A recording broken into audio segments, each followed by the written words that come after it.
The degradation of tech is completely because of foreigners.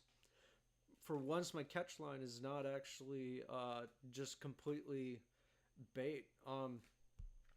If you're not aware, I mentioned this on stream. I am a software engineer. I've been doing this for about 10 years professionally. I've been coding since I was about 12 years old. I'm very familiar with computers, and there's been this debate or this long-standing conversation about why every single piece of tech that you've been interacting with has slowly been degrading over time, seeming to be around the period of around. Uh, a lot of people have varying estimates, but the year you're looking for is around 2015 to 2016.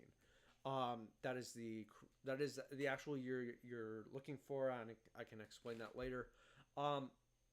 If you guys are not techie people, I'm going to explain this just from the top. User experience. This is a huge part of any website that you interact with. This entire concept, user experience. Pulled up the Wikipedia here. Is how a user interacts with the experience, product, system, or service. Basically, think where the buttons are placed. How do you use the website that you're using? How do you use the product that you're using? Not just can you turn it on, does it function, but how do you actually interact with it? And a large part of that is how pleasant it actually is to interact with it. How pleasant it is to interact with jumps into another term. This is there's no Wikipedia article, but this is the slang you're looking for: quality of life upgrades, or quality of life in UX. Iterative, non-functional tweaks and adjustments that reduce friction, simplifies workflow, yada yada yada. The most important part of this is reduce friction. That's essentially what it is not just is it pleasant to use, but how do you actually make it more and more pleasanter to use. Quality. So this is instead when you run a routine and you press a button and you expect something to happen. Well, maybe every time you press that button, you do the exact same routine, and so it's automated and kind of hides that away from you. Those are huge improvements. The reason I bring this, the reason why I bring this up, the reason why this is so relevant to to the degradation of everything is because this is a huge topic when you're talking with software engineers when they're getting trained when they're in school. This is something that they have to learn. The truth is that you actually can learn to code in only a few months. Becoming competent at it to understanding these kinds of things is what actually takes years. Most programmers in reality don't actually code at a level that is beyond what you'd learn in a boot camp. Just the harsh truth. A lot of software engineers aren't going to like hearing that, and the other software engineers, well, they're going to love hearing that. Yeah, a lot are just simply not talented, but they can actually produce something, and because a lot is just soft skills. And those aren't taught in school. So I'm going to focus on the nation of India. India is one of the it's the nation where the primary origin of all of the foreign workers, H-1Bs that I've talked a lot about, are coming from. Um, and this is I'm going to start with their universities. The universities, one of the biggest problems in Indian universities is that they prioritize the ability of a teachers to they prioritize the grades that a teacher gets as a form of measuring the professor's competency and their ability to teach. And so the teachers actually rig the tests and rewrite the tests in a way that no student could possibly fail them. So you're thinking a 101 class in for programming. What you're going to learn is that your first day in, you're going to install Java. Typically, what they teach is Java. And then you're going to learn basic variables, basic data types, and then jump into control statements and control flow, and then jump into functions and then classes and methods and start. They typically start learning object oriented pretty quick. In India, they take the first semester, your 101 is how to install Java. And I'm not even kidding. That's actually an example. What I said there is the first day as the homework for 101 software engineer students. That is quite literally the first semester in some universities in India. And that's where they get their degrees from. The reason why they do that is again, the professors are rated based on their ability to teach, and their ability to teach is measured by the grades of the students. And so they dumb down the classes as much as possible to make sure that no student could possibly fail. So they memorize how to install Java. Well, this results in them not learning any of the softer skills later on. And so concepts like reducing the number of clicks. So you'll see where I mentioned said reduce friction. The way you typically measure this in a software in a UX scenario is number of clicks. The number of clicks that it takes me to get a tab is 1 click.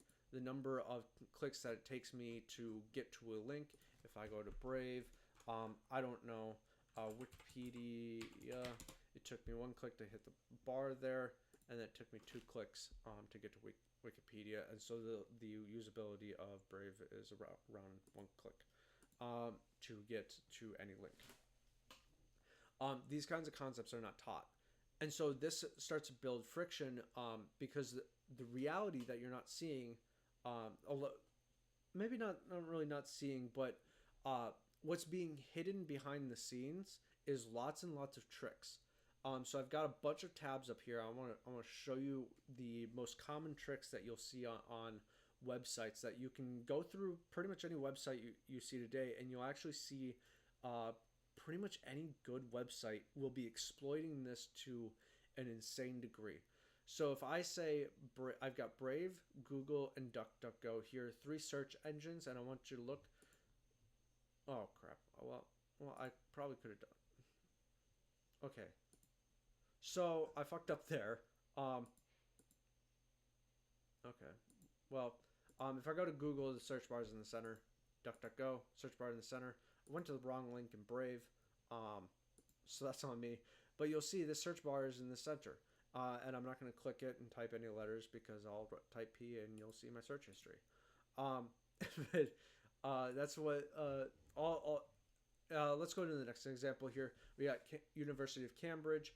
If you're looking for, this is a university page, and so where if you're looking for, say, the search button, I can guarantee that if you were trying to find it as I'm talking, the first place you looked is the top right-hand corner of the site. And when I go to MIT, you'll notice that the search button is in the top right-hand corner again. And if I go to, I want to figure out how to contact MIT. Dear God, this logo. We scroll all the way to the bottom, and we see down here contact and whatnot. But it's at the bottom of the page. University of Cambridge is going to be the same. And I pulled up another one, Shopify, down here at the bottom as well. All of these had the contact us. What they're doing seems obvious, but it's actually an inverted equation. They're not actually designing the website to put buttons in a logical order. Rather, they know you look for the buttons there, and so they put them there.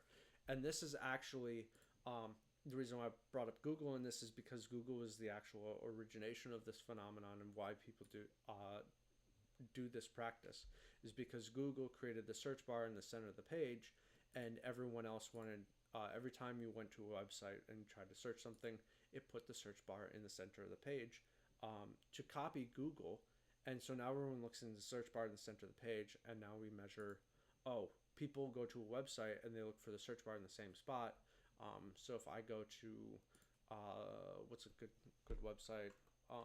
Let's go to an actual programmer website, Bootstrap.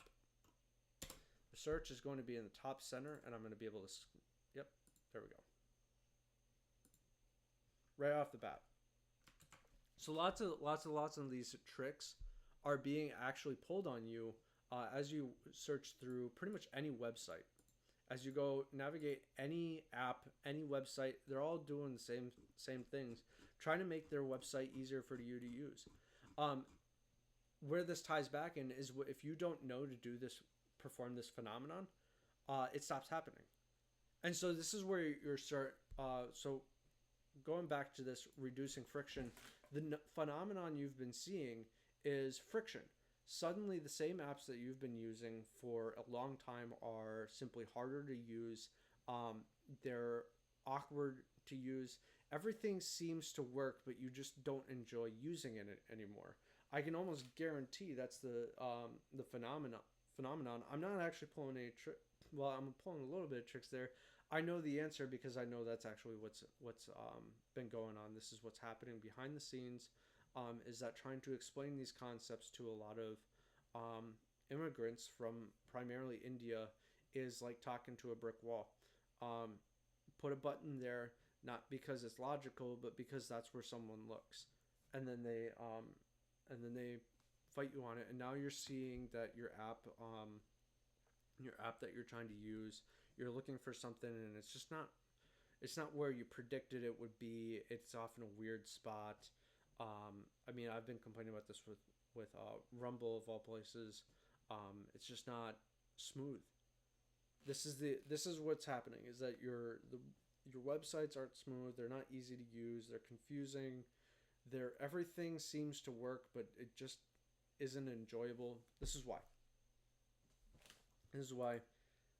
it actually is just migration, bringing in unskilled labor.